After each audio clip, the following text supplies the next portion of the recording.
출애굽기 7장 8절부터 13절까지 한 절씩 기록합니다. 여호와께서 모세와 아론에게 말씀하여 이르시되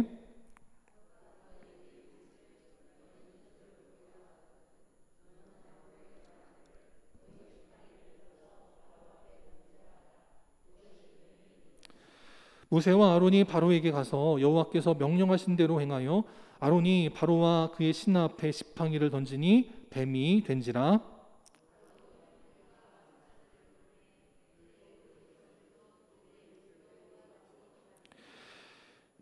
각 사람이 지팡이를 던짐에 뱀이 되었으나 아론의 지팡이가 그들의 지팡이를 삼키니라.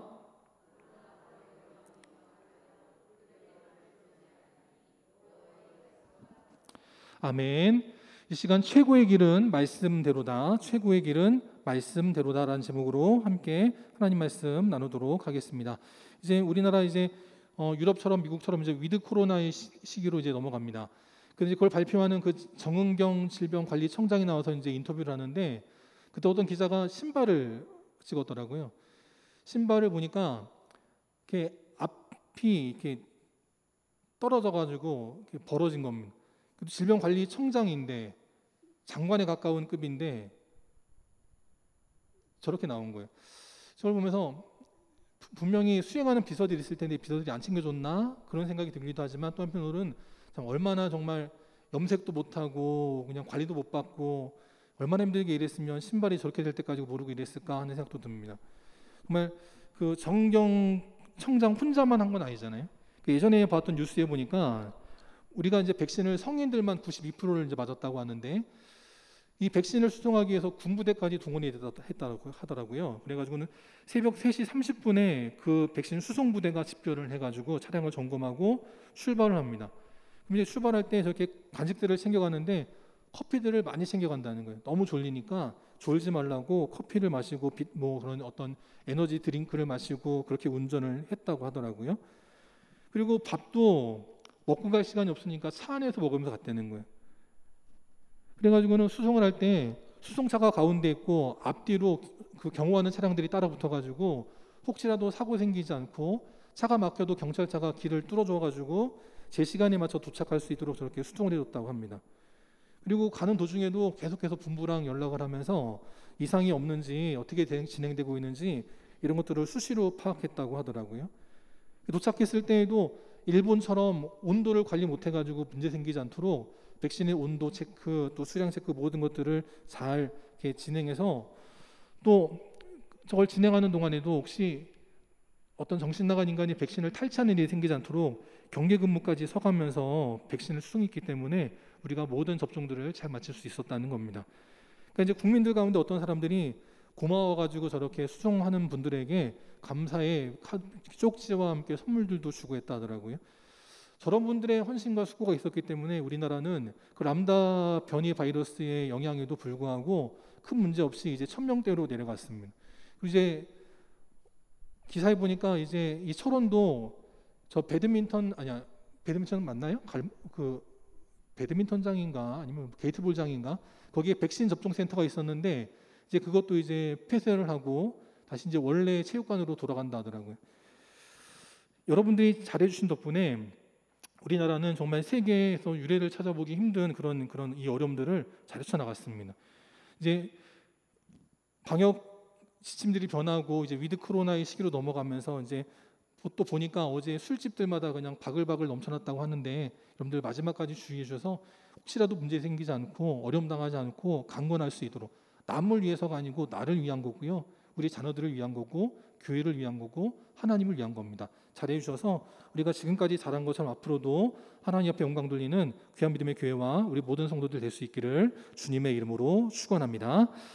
길거리에 보면 가끔씩 그 고양이가 죽은 사체들을 보게 됩니다. 근데 강아지들은 별로 이렇게 죽지 않거든요. 이제 그게 고양이와 강아지의 어떤 습성의 차이가 있기도 한데 이런 영상도 있더라고요. 주인이 강아지랑 공 던지기 놀이를 하는데 그 공이 길가로 나간 겁니다. 그럼 이제 강아지는 원래 주인이 던져준 공을 어디든 가가지고 다시 주워오는 게 버릇인데 그 길 앞에 서가지고는 멈춰 있는 거예요.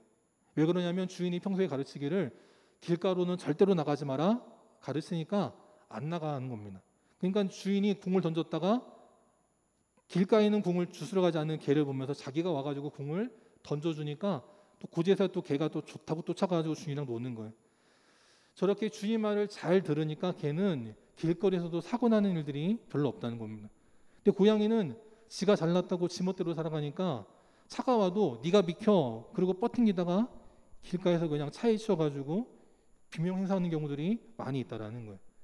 그래서 예전에 말씀드렸지만 우리는 고양이 같은 성도가 아니라 어떤 성도가 돼야 돼요? 개 같은 성도가 돼야 되는 겁니다. 우리는 그렇게 주인 말씀대로 순종하며 나갈 때 우리는 어려움 당하지 않고 어려움을 오히려 역전의 기로 삼는 복된 인생들이 되게 하실 줄 믿습니다. 그래서 우리는 큰 걸 좋아합니다. 그래서 막걸리를 마실 때 우리는 어디다가 마셔요? 대포잔에다가 마시잖아요. 다리를 건널 때도 어떤 다리를 좋아합니까? 대교를 좋아해요. 그래서 그 인천에 연수동에서 영종도에 있는 인천공항을 갈 때 우리나라에서 가장 긴 다리 인천대교를 지나가게 됩니다. 여기에 대교라는 다리는 있지만 중교, 소교 이런 말은 없잖아요. 우리는 항상 대교를 좋아해요. 또 서울에서도 보면 강동에서 강서를 갈 때 어떤 길을 타고 갑니까? 올림픽대로를 타고 가게 됩니다. 대로는 있지만 중로, 소로는 없거든요. 우리는 항상 이렇게 대로를 좋아해요. 근데 그 중에서도 최고의 대로는 어느 길이냐면 말씀대로라는 겁니다. 말씀대로 나아갈 때 그 말씀이 어떻게 하느냐? 시편 119편에 나오는 것처럼 우리의 발에 등이 되게 하시고 우리의 길에 빛이 되게 하셔서 어려움 당하지 않고 강건하게 살아가는 그런 믿음의 성도들이 되게 하실 줄 믿습니다. 우리는 그래서 다른 길 찾아가는 게 아니라 말씀대로만 가야 되는 거예요.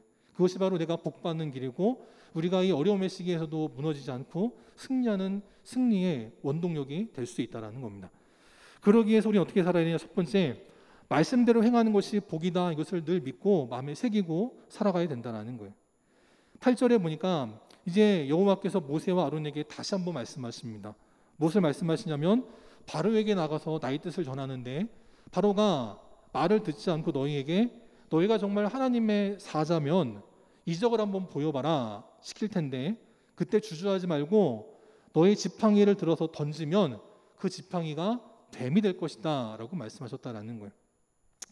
그래서 이제는 하나님 말씀대로 순종하기로 한 이 모세와 아론은 더 이상 토달지 않았습니다. 주저하지 않아요. 그게 바로를 향해 찾아가고 여호와께서 명령하신 대로 여호와의 말씀대로 행하여 지팡이를 던졌더니 정말 뱀이 되는 놀라운 축복이 나타났다는 겁니다. 이게 모세와 바로의 두 번째 만남에서 있었던 일입니다. 근데 하나님은 처음부터 무엇을 말씀하셨느냐? 출애굽기 4장에 보니까 모세를 처음 만나셨을 때, 광야에서 모세를 처음 만나셨을 때에도 하나님 뭐라 말씀하셨냐면 내가 너의 손에 준 이적을 바로 앞에서 다 행하라 라고 이미 말씀하셨어요. 근데 이 말씀을 모세가 잊어버렸다는 겁니다. 그래서 5장에서 모세와 아론이 바로를 찾아가서 처음 만났을 때에는 이적을 행하지 못했습니다. 그냥 하나님께서 하나님 백성들 풀어주래요 그렇게 말씀하셨나이다 하고 끝났다란 말이에요.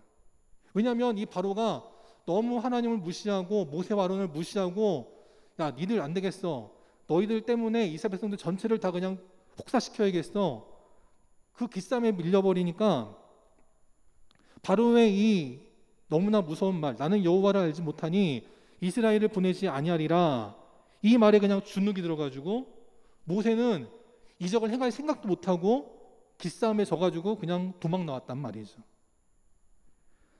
만약에 이때 모세가 하나님 처음 주셨던 말씀을 기억해서 그때 지팡이를 던졌더라면 이렇게 오랫동안 시간을 낭비하지 않았을 거란 말이에요. 근데 모세는 바로의 권위에 눌리고 바로의 친위대에 눌리고 바로의 위험에 눌리니까 하나님의 영광은 잊어버리고 하나님 주신 능력은 잊어버리고 하나님의 이적은 잊어버리고 말싸움에 깨갱하고 도망가는 불쌍한 인생이 되었다라는 겁니다. 우리는 말씀대로 살아가는 인생이 돼야 되는 거예요.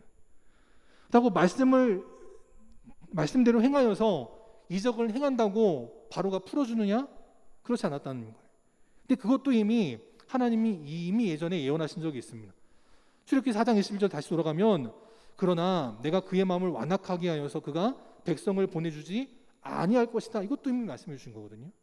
그러니까 모세는 지금 이적은 행했다 그래서 바로가 깨갱하고 놀래가지고 하나님 믿고 백성들을 풀어주고 그걸 기대하면 안 되는 거예요.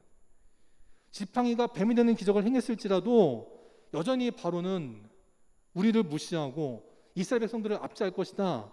그걸 이미 예상했어야 되는 것입니다. 근데 모세는 그러지 않았어요. 그래가지고 1차 회동이 끝나고 나서 모세가 여호와께 돌아왔을 때 어찌하여 나를 보내셨나이까? 그리고 하나님 앞에 불평하더라라는 겁니다. 또 6장에 넘어가서도 또 하나님 앞에 뭐라 그러냐면 나는 입이 둔한 자입니다. 나를 보내지 마세요. 다른 사람 보내세요 하는 거예요. 하나님은 모세로 하여금 바로와 말싸움하라고 하지 않았습니다. 논쟁에서 이겨라 하지 않았어요. 나의 이적을 보여라 말씀하셨는데 모세는 그것을 잊어버리고 내 말로, 나의 잔꾀로, 나의 어떤 언변술로 나를 의지하려고 하는 그런 잘못을 범하였다라는 것입니다. 성경은 우리에게 무엇을 말씀하느냐? 하나님의 뜻대로 행하라. 이것을 원하고 계신다라는 거예요.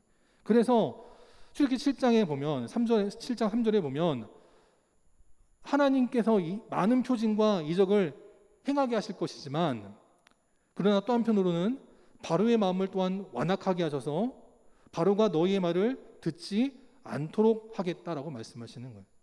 복 받는 사람들은 말씀대로 행해서 복을 받습니다. 근데 복을 받지 못하는 사람들은 어떻게 해서 복을 못 받아요? 말씀대로 안 하니까 복을 받지 못하는 거예요. 저도 목회하면서 수많은 사람들을 만나봤습니다. 수많은 가정들을 만나봤어요. 근데 잘 되는 집은요, 비결이 있어요. 누구의 말을 잘 들어요? 부인 말을 잘 들어요. 그럼 자다가 또 떠게 생기잖아요. 그래가지고는 우리 집사람 말 잘 들었더니 복을 받았다 이렇게 말을 해요. 그런데 좀 안 좋은 집들은 어떻게 해서 어려워져요? 부인 말은 안 듣고 생판 남의 말 듣다가 망하는 거라는 거예요. 우리 김태희 우리 여기 처음 온 우리 자매도 요 얘기하니까 눈이 동그래져가지고 절 쳐다보는데 우리 진영 형제 마음에 깊이 새겨둬야 됩니다. 보면요, 우리 가족의 말을 들어야지 남의 말을 들으면 안 되는 거예요. 가족의 말도 잘 들어야 되지만 더 나아가서 누구의 말을 들어야 되느냐? 하나님 말씀을 잘 들어야 되는 거예요. 모세는 하나님 말씀대로 행하였더니 복을 받았습니다. 근데 바로는 한 가지 이적을 보고서 그때 깨달았으면 빨리 복 받는 건데 그는 지팡이가 뱀이 되는 이적을 보아도 깨닫지 않았어요. 무시했어요. 그러니까 나중에는 10가지 재앙을 그냥 얻어맞고 속된 말로 쳐맞고 나라가 쫄딱 망하는 어려움에 처하게 되었다는 겁니다. 하나님께서 그 바로의 마음을 완악하게 하신 이유가 뭐냐? 7장 4절에 보니까 여러 큰 심판을 통하여 이스라엘 자손들을 그 땅에서 당당하게 나가도록 하기 위함이라는 거예요. 그리고 더 이상 애굽이 이스라엘을 절대로 건드리지 못하도록 이스라엘의 국력을 완전히 꺾어버리게 하기 위해서 하나님은 그 바로가 깨닫지 못하도록 하시고 결국 그래서 애굽의 국력이 완전히 무너지게 하셨다라는 겁니다. 우리 진현 형제는 요리를 잘하는지 모르겠는데 저는 요리를 절대 안 하던 사람이었습니다. 군 생활할 때 교회에서 따로 지내면서 그때 밥을 해 먹었는데 한 1년 넘게 밥을 해 먹었더니 밥하기가 싫어가지고 저는 절대 밥을 안 했거든요. 그래서 어머니가 교사시니까 늦게 오시고 그러면 라면이나 좀 끓여 먹고 아니면 사 먹고 그랬지 집사람이 있는데 제가 밥을 왜 해? 그러면서 절대 밥을 안 했어요. 그러니까 우리 집사람이 얼마나 착한지 부부 싸움을 해도 밥을 차려주더라고요. 제가 처음 결혼했을 때 부부 싸움을 하면서 고민이 뭐였냐면 오늘 밥을 내가 해 먹어야 되나 그랬거든요. 근데 좀 기다리니까 집사람이 밥을 차려가지고 이렇게 주는 거예요. 그래서 그동안 15년이 지나도록 부부 싸움을 해도 집사람이 항상 차려주는 밥을 먹으면서 살았습니다. 그러다 보니까 밥을 할 생각을 전혀 안 했는데 제 셋째가 워낙 힘들게 하니까 이제 그 셋째 때문에 내가 밥을 좀 해야겠구나 하고서 밥을 좀 하게 됐거든요. 그러다 보니까 유튜브를 많이 찾아보는데 누구 유튜브를 찾아보냐면 백종원 대표님의 유튜브를 많이 찾아봤습니다. 백종원 대표님이 시킨 대로 하니까 잘 돼요. 그래서 예전에는 백종원 그랬는데 요즘은 백종원 대표님께 꼭꼭 붙여요. 그러니까 집사람이 웃어요. 어쨌든 저분이 하는 대로 하면 잘 되니까 제가 경외감을 가지고 정말 요리에 관해서라면 백종원 대표님이 하라는 대로 합니다. 근데 어떤 사람들이 백종원 대표님이 이렇게 유튜브를 올렸을 때 댓글을 할 때 내가 해봤더니 맛이 없던데요? 이렇게 글을 다는 사람이 있다는 거예요. 백종원 씨가 물어봤답니다. 아니 어떻게 했어요? 그랬더니 예를 들면 된장라면을 끓여야 되는데 된장라면을 끓일 때 우리나라 된장을 넣는 게 아니고 일본 미소된장을 넣었다는 거예요. 근데 우리나라 된장하고 미소된장은 다르잖아요. 그러니까 자기 입맛대로 이걸 넣으라 했더니 저걸 넣고 소금을 한 숟가락 넣으라고 했으면 나는 반 숟갈 넣고 시킨 대로 안 해놓고 맛이 없다라고 하는 사람들이 있다라는 거예요. 요리를 할 때에도 레시피가 있으면 레시피대로 해야 되는 거예요. 그래서 그 맛이 나오는 겁니다. 우리 영광교회 믿는 성도들도 하나님께서 이건 꼭 해보세요, 이건 꼭 하라라고 말씀하셨다면 그 말씀대로 행하는 복된 인생들 될 수 있기를 바랍니다. 그러면 우리 하나님께서 말씀대로를 통하여 우리로 하여금 시온의 복된 길로 인도하여 주실 줄 믿습니다. 두 번째, 우리 이 땅을 살아갈 때 능력을 받는 것이 복이라는 것을 또 기억해야 된다는 거예요. 능력이 없으면 무시당하게 되어 있습니다. 10절에 보니까 모세와 아론이 여호와께서 명령하신 대로 행하여 지팡이를 던졌더니 뱀이 되었다라고 기록이 되어 있어요. 얼마나 깜짝 놀랐을까요, 바로가. 웬 노인네가 지팡이 들고 왔는데 그 부축하고 있던 지팡이를 냅다 던져요. 그것도 놀랄 일인데 지팡이가 땅바닥에 떨어지니까 지팡이가 꿈틀꿈틀대더니 뱀이 돼버렸어요. 지팡이 크기 아시잖아요. 그 지팡이가 얼마나 컸겠습니까? 근데 그 커다란 지팡이가 뱀이 됐다고 그러면 얼마나 깜짝 놀라겠어요. 제가 예전에 한번 저기 교회 앞에 있는 그 수조 계량기 열었다가 그 안에서 뱀 보고 깜짝 놀랐다고 했잖아요. 그때 그 뱀은 제 손바닥보다 조금 더 컸거든요. 손바닥 한 1.5배? 그 정도였거든요.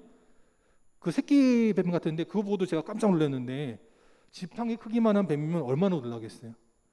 그런데 바로는 놀라지 않습니다. 11절에 보니까 바로가 자기 현인들과 마술사들을 불렀다는 거예요. 그러더니 그 요술사들도 자기들의 요술을 가지고 지팡이가 뱀이 되게 했다라는 겁니다.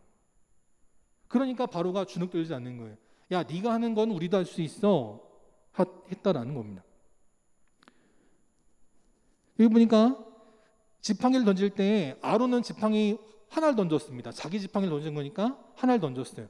그런데 바로의 요술사들은 여러 명입니다. 여기 보면 현인들과 마술사들을 불렀는데 마술사들이라고 할 때에는 적어도 3명 이상이잖아요. 2명이면 마술사 둘을 불렀다 그러지 마술사들을 불렀다가 안 하잖아요. 그러니까 적어도 3명 이상이 자기 지팡이들을 던졌더니 뱀이 된 겁니다.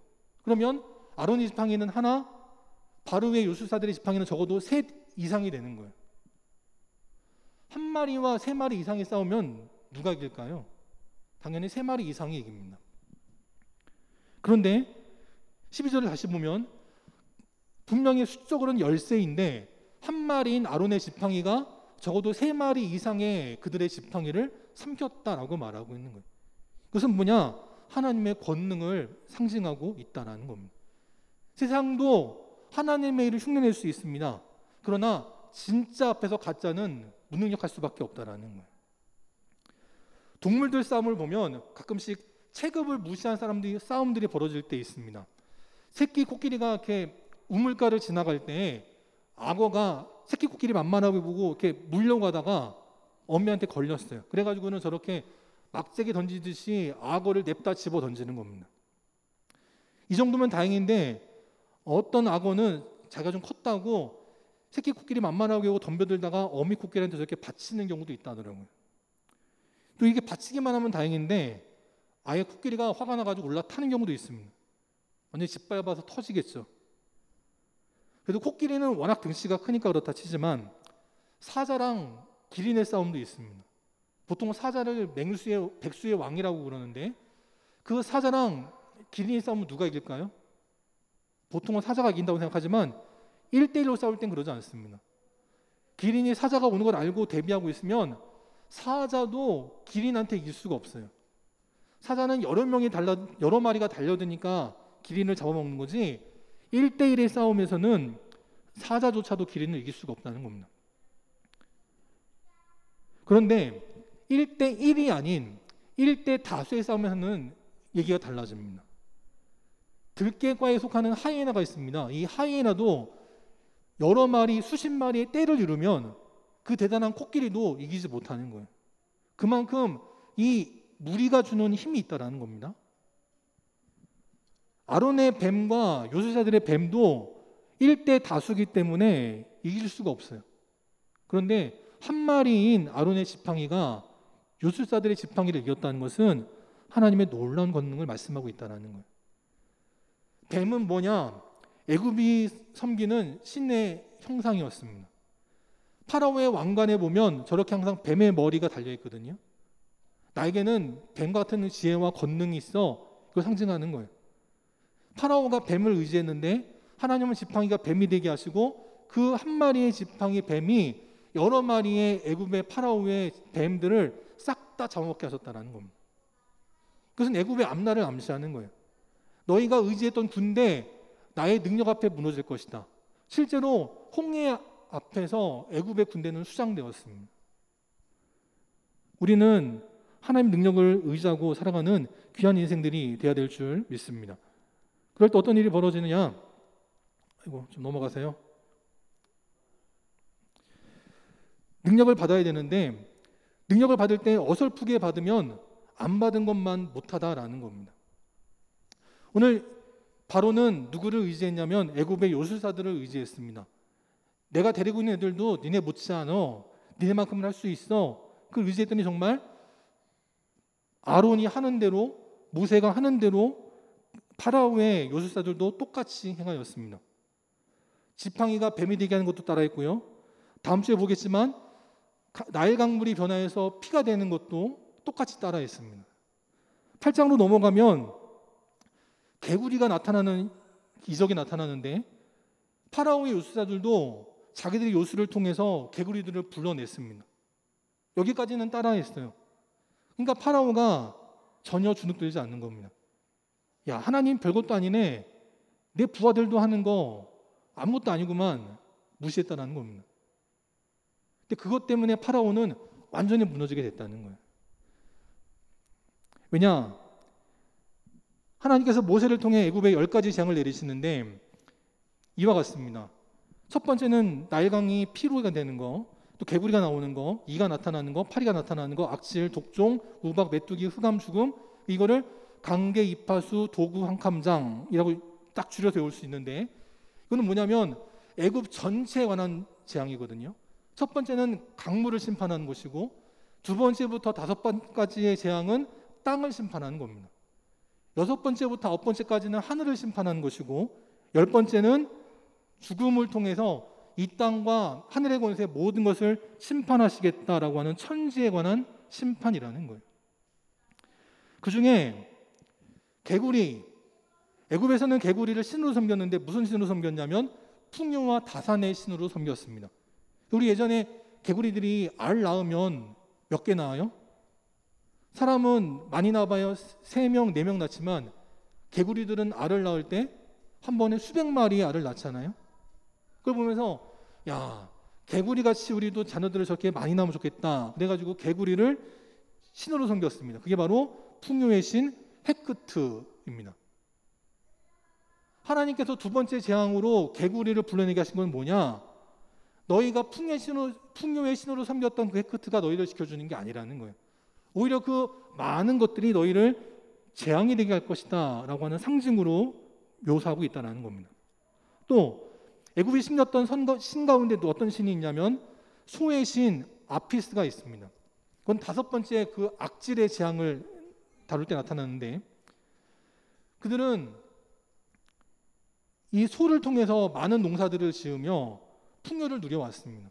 이 소를 잘 섬기면 우리가 복받아 힌두교처럼 소들을 아주 그냥 경건한 마음으로 잘 섬겼는데 그 소가 너희를 지켜주는 게 아니라 라는 그 상징으로 하나님께서 짐승에게 악질의 재앙을 내리셨다는 거예요. 세상은 하나님을 섬기기를 원하지 않습니다. 그래서 하나님을 제껴놓고 다른 신을 섬기는데 그 신이 뭐냐면 개구리, 파리, 짐승, 그걸 신이라고 섬기는 거예요. 하나님같이 우리 형상을 따라 지음받은 아름답고 영광스러운 존재를 섬기는 게 아니라 짐승 따위를 신이라고 섬기는 게 얼마나 참 안타까운 일이에요. 자기들 잘났다고 하나님 무시하지만 자기들이 섬기는 것이 얼마나 가증하고 끔찍한 것인지를 잘 말씀하고 있다는 겁니다. 생명은 신성한 것인데 지난 1996년도에 영국에서 복제양을 성공시켰습니다. 그 복제양의 이름은 돌리라는 거였죠. 이때부터 우리나라도 황구석 박사부터 해가지고 수많은 어떤 복제 실험, 생명을 창조하는 실험 이런 것들을 많이 했었습니다. 지금 그런 것들이 일단은 다 잠잠해지긴 했는데 이처럼 사람은 하나님을 대적하기를 원한다는 거예요. 하나님이 하는 거 우리도 할 수 있어. 우리는 하나님 없이도 살 수 있어. 이게 인간의 아주 뿌리 깊은 교만이라는 거예요. 창세기 11장에 보면 바벨탑 사건이 나옵니다. 바벨탑을 지을 때 어떻게 지었냐면 하늘에 닿도록 지었다라고 말하고 있어요. 하늘의 높이가 어느 정도냐면 이 대기권을 지면에서부터 1000km까지를 대기권이라고 보더라고요. 사람이 살 수 있는 건 한 10km 정도도 안 되는데 하늘에 닿게끔 바벨탑을 지었다라고 합니다. 그러면서 그들이 뭐라 말하냐면 온 지면의 흩어짐을 면하기 위해서 바벨탑을 지어야 돼라고 했다라는 거예요. 여러분 근데 3층 정도에 사시는 분만 해도 알잖아요. 3층까지 오르락내리락 하는 게 얼마나 힘듭니까? 장마 갖고 와가지고 3층 올라갔다가 뭐 놓고 와가지고 또 내려와가지고 또 사갖고 또 올라가고 얼마나 힘들어요? 그런데 3층은 고사하고 하늘에 닿게끔 지었으니까 못해도 100층은 지었다고 생각해 봅시다. 그러면요 100층에 사는 사람은 그 당시에 엘리베이터도 없는데 그 어떻게 다녔겠어요? 지금처럼 상하수도가 있는 것도 아닌데 물은 어디서 공급을 받고 화장실은 어떻게 처리를 했겠어요? 사람이 도저히 살 수 없는 겁니다. 그들은 너무나 열악한 가운데 있지만 그래도 우리는 지면의 흩어짐을 면하기 위해서 높이 한 곳에 모여서 하늘에 닿도록 하나님과 한번 겨뤄보도록 높은 탑을 지으랬다라는 거예요. 근데 그 이유가 뭐냐? 바로 노아의 홍수 때로 돌아가야 됩니다. 창세기 7장에 보면 노아의 홍수 사건을 기록하고 있는데 그때 하나님께서 40일 밤낮으로 땅에 비를 내리실 때에 땅의 온 지면의 모든 것들을 쓸어버리시겠다고 말씀하셨거든요. 그러니까 사람들이 악하여져서 지면에 있으니까 심판당했구나.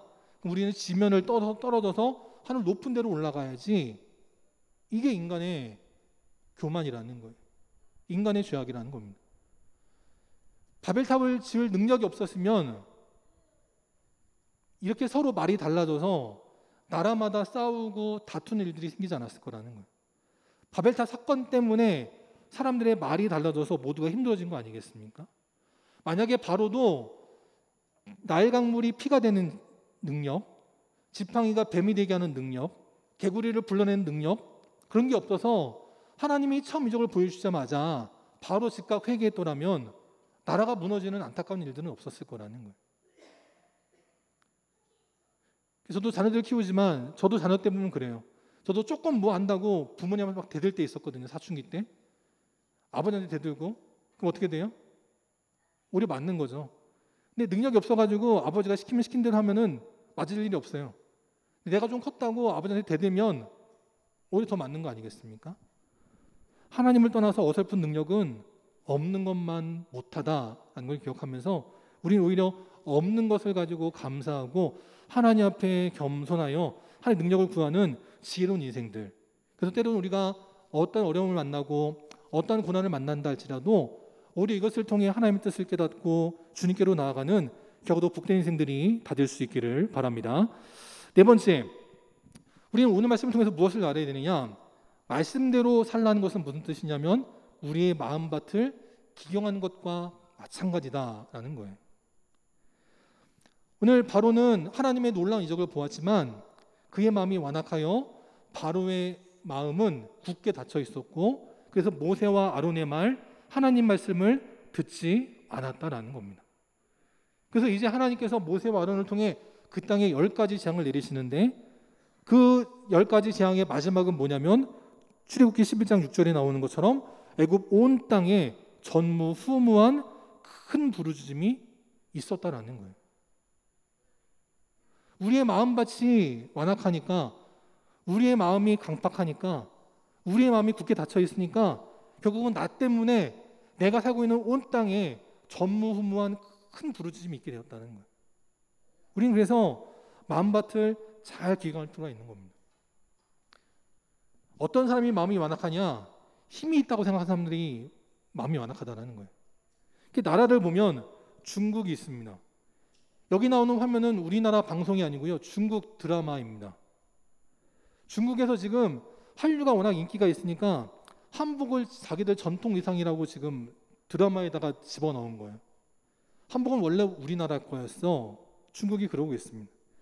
또 요즘 예능 프로에서 뭘 하냐면 명절 때가 됐을 때 김장을 담그는 그런 방송들을 한다 하더라고요. 김치는 원래 우리나라 거야. 그렇게 지금 하고 있는 거예요.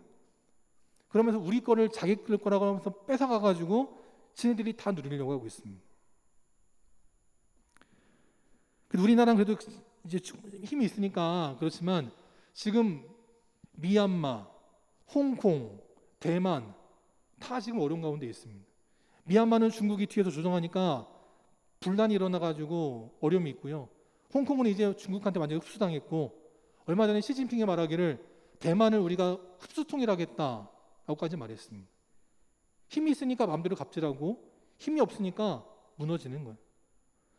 마음이 완악하니까 힘이 주어졌을 때 이 힘을 가지고 남을 돕고 섬기는 것이 아니라 남의 것을 빼앗고 남을 어렵게 하고 그러고 살더라라는 것입니다. 그래서 중국은 잘 될 수가 없어요. 중국은 망할 수밖에 없습니다. 또 그럼 우리나라는 어떠냐? 여기는 우리나라 그 도너츠 가게인 던킨 도너츠 매장입니다. 아마 우리 젊은이들은 많이 가서 알 텐데, 던킨 도너츠 매장을 가면 굉장히 깨끗합니다. 왜 그러냐면 일주일에도 몇 번씩 본사에서 직원들이 와가지고 감독을 한다는 거예요. 매장이 깨끗한지 청결한지. 그래서 그냥 그 매장 직원들하고 점주들이 그냥 쥐잡듯 잡는다고 합니다. 근데 여러분 알다시피 그렇게 매장은 엄청나게 관리를 했지만 정작 자기들 공장은 관리를 안 해가지고 문제가 생겼어요. 그래가지고 저렇게 더럽게 만든 도넛 우리 못 먹겠다 해가지고는 엄한 매장 점주하고 직원들만 어려운 가운데 있습니다. 잘못은 본사가 있는데 손해는 그 프랜차이즈 가맹 점주들이 어려움을 겪고 있어요. 근데도 본사에서는 아무런 책임을 지지 않습니다. 손해를 감수하지 않고 있어요. 니네 몫이지, 니네가 알아서 해. 그런 게 있단 말이에요. 이게 갑질입니다. 로마서 1장 28절에 보니까 그들, 하나님을 떠난 이들이 마음에 하나님 두기를 싫어하였다라고 말합니다. 근데 하나님께서도 어떻게 하시냐면, 그래? 그럼 그렇게 살아. 내버려 두시더라는 거예요.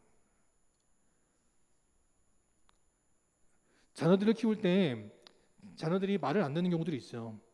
그럼 부모님들은 어떻게 하십니까? 어떻게든지 말을 듣도록 타이릅니다. 처음에는 좋은 말로 타이르고 나중에는 훈육을 해서라도 걔가 말을 듣도록 합니다. 근데 너무너무 말을 안 들으면 어떻게 해요? 나중에는 놔버립니다. 야, 네 멋대로 살아. 네가 알아서 살아. 그럼 그건 끝이에요. 오늘 하나님께서도 하나님을 마음에 두기 싫어하는 사람들이 있을 때 좋은 말로 타이르시지만 그럼에도 안 들으면 어떻게 하느냐? 내버려 두신다는 거예요. 그래서 합당하지 못한 일들을 하도록 놔두시는 거예요. 약한 사람들이 온갖 나쁜 짓을 다 저질러도 망하지 않는 이유가 뭐냐? 하나님께서 내버려 두셨기 때문이라는 거예요. 그들의 마지막은 결국은 지옥불이 기다리고 있다는 겁니다. 영광교회 성도들은 이처럼 하나님을 마음에 두기를 싫어해서 나는 하나님을 섬기느니 짐승을 섬기겠어, 하나님을 섬기느니 난 지옥에 가겠어 하는 그런 악한 자들이 아니라 우리의 마음밭을 잘 기경할 때 이렇게 귀하고도 복된 인생들 될 수 있기를 바랍니다. 어떤 인생이 복이 있느냐? 좋은 땅과 같은 인생이라는 거예요. 그래서 낫과 곡괭이를 통해서 내 마음을 기경하는 겁니다. 굳은 마음을 제거해 버리는 거예요. 부드러운 땅이 되게끔 내 마음을 온유하고 부드럽게 갖고 나가는 겁니다. 그럼 그 인생은 어떻게 돼요? 결실하여 100배의 축복을 누리게 되는 거예요. 좋은 마음은 이렇게 중요하다는 겁니다. 우리 진혜 형제 여기 와 있으니까 이제 요즘은 어차피 주례사도 대부분 다 안 하는 추세던데, 그래서 그냥 주례사 대신에 잠깐 한마디를 좀 드리면, 저도 결혼한 지가 15년이 지났습니다. 여러분들한테는 아직 뭐 얼마 안 되는 세월이지만 제가 어느새 벌써 이렇게 살았나 하는 생각이 들거든요. 어쨌든 제가 집사람하고 이제 살면서 작년 전까지만 해도 별로 요리 같은 걸 잘 안 했습니다. 근데 작년부터 이제 집사람이 애 때문에 힘들어하는 걸 보면서 이제 요리를 좀 해줘야겠다 해가지고 이제 요리를 좀 하게 됐는데 이제 오래 이제 좀 몇 번 많이 했거든요. 그러면서 이제 집사람한테 뭐라고 얘기했냐면 내가 당신 너무 사랑스럽고 이뻐가지고 내가 이렇게 요리하는 거야. 그렇게 말했어요. 그럼 집사람이 어떻게 반응해야 돼요? 고마워. 역시 당신밖에 없어. 당신이 최고야. 그래야 되잖아요. 근데 만약에 집사람이 그러지 않고 그 전에 나 안 사랑했어? 그렇게 말하면 어떻게 할까요? 힘들어지는 거죠. 옛날에 내가 못했던 걸 깨닫고 이제 내가 잘하려고 마음먹고 잘해주면 고마워 그래야 되는데 그럼 이제는 안 사랑했나? 왜 그때는 안 해줬지? 그러면 부부관계가 힘들어지는 거예요. 우리 사람은 제가 예전에 못했어도 지금 잘해주니까 지금 잘해준 거에 감사하거든요. 그러면 제가 더 하고 싶어지는 거예요. 밥 한 번 해준 걸로 감사하면 2번 해주고 싶고 청소기도 돌려주고 싶고 설거지도 해주고 싶고 그런 거란 말이죠. 이게 좋은 마음을 갖고 있는 사람에게 주시는 축복이라는 겁니다. 왜 나한테 안 해주지? 옆집 비교하고 다른 사람 비교하고 그럼 힘든 거예요. 여기 우리 어르신들은 안 하지만 우리 젊은이들은 SNS 이런 거 많이 하는데 그거 절대 보지 마세요. SNS는 평소에 안 했던 걸 했기 때문에 올리는 거예요. 이재용 회장이 부회장이 SNS 할까요? 그 사람 안 합니다. 그 사람은 호텔 갔다고 안 올려요. 그 사람은 매일매일의 삶이 호텔보다 더 좋기 때문에 나 호텔 갔어 그런 거 안 찍어요. 무슨 음식 먹었다고 찍어가지고 올리지 않아요. 평소에 안 했기 때문에 그걸 했다고 올린 겁니다. 남이 어쩌다가 한번 한 거 부러워가지고 그러면 싸우는 거예요. 남편은 아내 보고 아내는 남편 보면서 야, 남의 집 여자는 이런데 너는 뭐냐? 그건요 지옥길이 열리는 거예요. 남의 남편, 남의 아내가 잘하는 게 있어요? 그러면은 나도 그렇게 해줘야지 하면 그 가정은요 축복의 가정이 됩니다. 여기 우리 진 형제, 우리 김태희 자매 그 이름대로 정말 아름답게 살아가는 귀한 가정 되시길 바라고 영광계 믿음의 성도들도 귀한 믿음의 부부가 되시기를 바랍니다. 그래서 예전에 은퇴를 하고 나면 나는 도시락 싸가지고 도서관에 가야지 아니면 난 도시락 싸들고 서재 가서 밥 먹고 나는 삼식이는 되지 말아야지 그런 생각을 했거든요. 요즘은 어떤 생각 갖고 있냐면 내가 은퇴하면은 매일 집사람 밥 차려줘야지 그 생각을 하고 있어요. 물론 얼마나 지킬지는 모르지만 일단 말이라도 그렇게 하고 마음만 이렇게 먹으면 집사람이 좋아할까요? 싫어할까요? 좋아합니다. 좋은 땅이 돼야 되는 거예요. 남의 여자랑 비교하면서 우리 집사람은 왜 이것밖에 못해? 나한테 왜 이것밖에 안 해줘? 그러면 그 인생은 힘들어져요. 자꾸 우리의 마음을 기경하여서 좋은 마음에 밭이 되게 할 때 우리는 좋은 땅이 되는 겁니다. 하나님께서 무슨 말씀을 하셔도 그 말씀을 아멘으로 받아들이고 그 말씀에 순종하게 될 때 우리는 바로처럼 나 때문에 애굽 온 땅에 전무후무한 큰 울부짖음이 있었더라. 그런 비극 같은 인생이 아니라 나 때문에 마치 우리가 올림픽에서 금메달 따면 우리 모두가 기뻐하는 것처럼 나 때문에 우리 교회가 복받고 나 때문에 우리 가정이 복받고 나 때문에 우리나라가 복받게 되었다. 이런 좋은 칭찬받는 우리 믿음의 성도들 다 될 수 있기를 바랍니다. 그러면 어떻게 되느냐? 믿음의 지팡이를 던져야 되는 거예요. 기도의 지팡이를 던져야 되는 겁니다. 헌신의 지팡이를 던질 때 여러분이 던지는 것을 통해 하나님은 하나님의 놀라운 일들을 이뤄주실 줄 믿습니다. 이제 남은 2021년도 이 2달 동안 우리의 지팡이를 던짐으로 하나님의 이적을 이 땅 가운데 이뤄나가고 우리가 자로나 우러나 치우치지 않고 주님 말씀에 순종할 때 말씀대로 살아가는 그래서 우리의 발에 등이 되시고 우리 길에 빛이 되시는 주님 말씀을 인하여 축복받는 우리 모든 믿음의 성도들 다 될 수 있기를 주님의 이름으로 축원합니다. 함께 시간 일어나셔서 620장 찬양하신 뒤에 축도로 예배 마치겠습니다. 620장 함께 찬양합니다.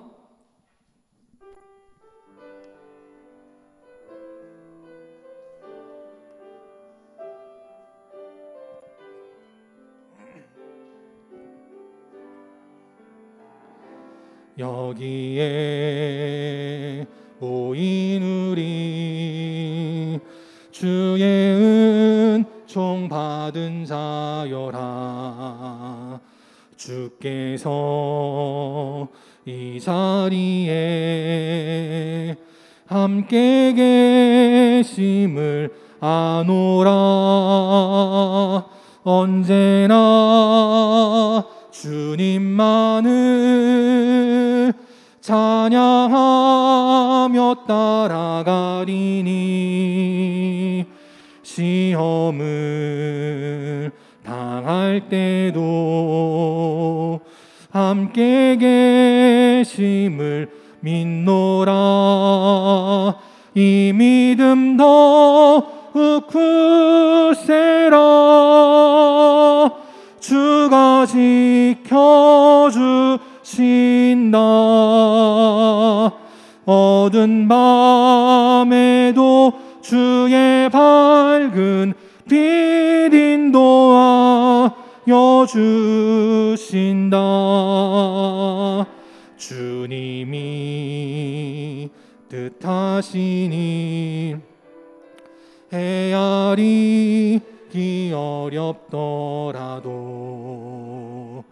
언제나 주 뜻 안에 내가 있음을 아노라. 사랑과 말씀들이 나를 더욱 새롭게 하니 때로는 넘어져도 최후 승리를 믿노라. 이 믿음 더욱 굳세라. 이 믿음 더욱 굳세라. 주가 지켜주신다. 어두운 밤에도 주의 밝은 빛 인도하여 주신다. 여기에 모인 우리 사랑받는 주의 자녀라. 주께서 뜻하신 바 우리 통해 펼치신다. 고통과 슬픔 중에 더욱 주님 의지하오니 어려움 이겨내고 주님 더욱 찬양하라. 이 믿음 더욱 굳세라. 주가 지켜주신다.